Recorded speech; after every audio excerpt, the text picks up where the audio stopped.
Howdy folks, Kel Kellogg here. It's time to do another lake profile, and you can probably see if you live in the Sacramento area, you know this lake.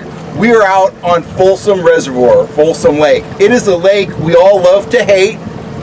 It can be extremely tough, especially for trout and king salmon anglers. However, the rewards can be great.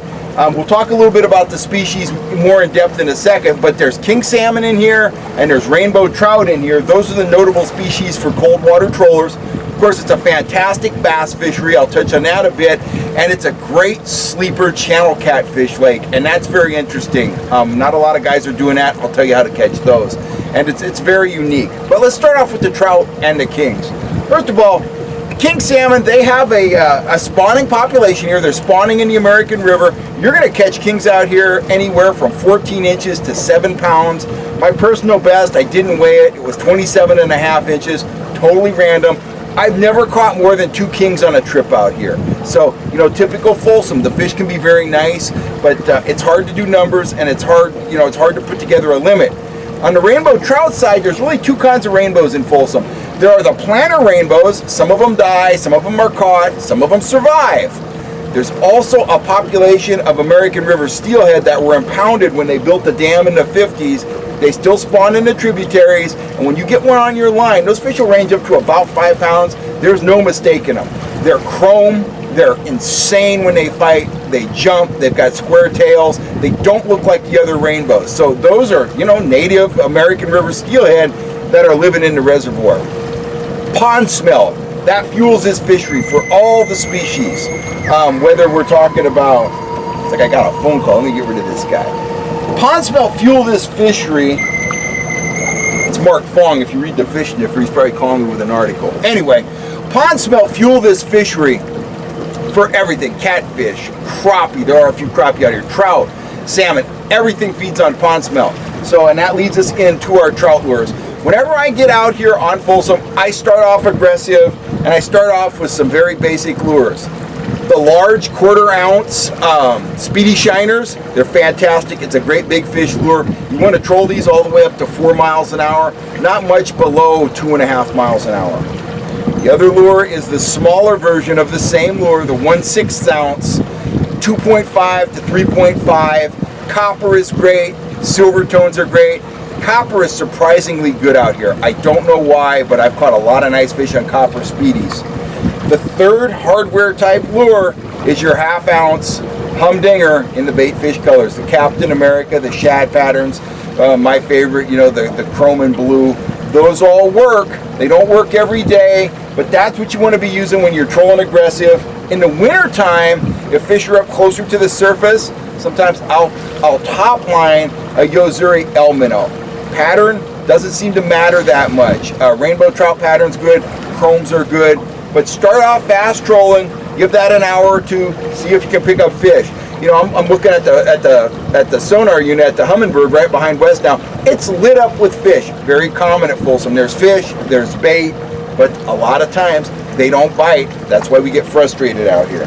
Now, when that fast stuff doesn't work, it's time to slow down. The number one presentation for rainbows when you have to slow down is a small dodger. In this case, this is one of my my Diamondback dodgers. This is a great dodger for running between 1.8 and 1 mile an hour. I've got it rigged up with a slow death hook. I'm gonna put a threaded worm on there. Sepp Strike Masters work great, as do your flashers, your Max Flashlight flashers, your Vance's flashers. Flasher and a worm, it's basic. Peg your speed at 1.5, work the depth with that. That is your kind of your fail safe when you can't catch fish on the speedy stuff. If you want to go after kings and you need to slow down, there's very few lures better than a gulp minnow behind a sling blade dodger. They just work. Hoochies work too, but I really like the gulp minnows. As you can see, I mean, that looks like a pond smelt, and the king salmon, they love that gulp scent. I remember a few years ago, commercial salmon guys were actually buying those big tubs of gulp minnows, throwing all the baits away and brining their anchovies in that gulp solution. When commercial guys are doing that, you know it's effective. So kings like gulp.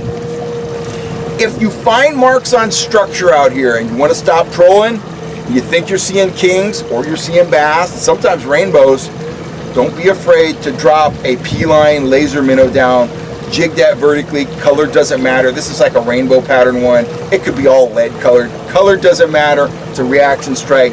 But jigging, you know, the bass guys out here that work spoons, they catch some very nice kings working that structure. Kings gravitate to structure, so do big rainbows. So it's kind of end up here the trout discussion about talking about different sections of the lake. Personally, I've never had great luck in the South Fork, but I know guys do. In fact, if you look around online, I'm not sure what the guy's name is. There's a guy on YouTube that was plugging for bass up there in the South Fork. He picked up like a 9-pound brown of all things. He's got it live on camera. Incredible footage. If I can ever find the link to that, I'll share it to the channel here. But there are trout in the South Fork. For me, king salmon, it's a main body thing. Working the river channel where the two rivers, you know, converge out there, the two river channels converge. That's where I've had my best luck. That's where I got the 27-incher. For rainbows, I like to work the North Fork. I like to work the North Fork right where we are now, from where it starts to narrow out from the main body all the way up to the Rattlesnake Ramp. We call that area above Anderson Island, which when the lake's high, it's an island. When the lake's low, it's just a big peninsula. We call that the Straits. If you live in Auburn and you say, I'm fishing the Straits at Folsom, that's what you're talking about. I've had tremendous luck in that area at times. The best trout fishing out here, November, March, April. That's when I've had my best luck.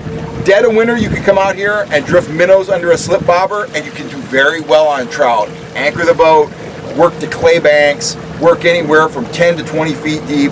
Hard part now is getting the minnows. They're just not readily available. But I did that for years, and it was a lot of fun. Bass, soft plastics, that works out here. Your wacky rig Senkos, your split shot and worms. You can get topwater action. You can get them on crankbaits, all that stuff. Plastics are king. There's a lot of 3-pound spots in this lake. It's a lot of fun, especially in the spring when they're fat and stupid and you're up on the bank. Catch a lot of fish. It's awesome. Let's finish up with those catfish. There are huge channel cats in here that range anywhere from 3 to 15 pounds. The big ones are horrible to eat. I'm telling you right now, they taste like a rubber shoe. But man, do they pull. And don't think they're always on the bottom. Remember, they're eating those pond smelt. I fish them with big sardine fillets. I fillet a sardine fish, half a fillet. Sometimes I fish on the bottom. More often than not, I'm using the sonar and I'm targeting suspended fish. Lots of times, if you see a big suspended mark on structure around bait, it's a channel cat. Put that line down there with a split shot on it. You'll just be drifting along thinking this is crazy, this is silly, and your rod will just bury itself. One of the bigger catfish I caught out here was 12 pounds. I caught him 18 feet deep over about 70 feet of water. I caught him on a whole dead bluegill. So that just goes to show you, it's a sleeper. If we were going to do that right now, it's late August, it's almost September. If we had some sardines, we could pull up into these coves and we could catch a double-digit catfish. It's a lot of fun. They're here. I catch and release them. If you catch the smaller ones, they're fantastic eating. But let the big ones go. They're just big. Well, they're the lingcod of this lake. But anyway, it's kind of the size of Folsom. The lake is subject to big drawdowns. You know, the water gets high in the spring, then it draws way down. This year it's staying very high, but we just had a ton of snow. The snow is still melting, all that. But it's close. It's the lake we love to hate. It's full of big fish. The trick is getting them to go. It can be very challenging, but the rewards can be great. Anyhow, this is Kel Kellogg. I'm signing off for now. I'll be coming back at you again with another fishing destination next week. I hope this helps you a little bit at Folsom. Beyond, you know, the basics I just told you, it's all about putting in your time, fishing with confidence, work the marks, and it's going to happen. You just got to put in your time.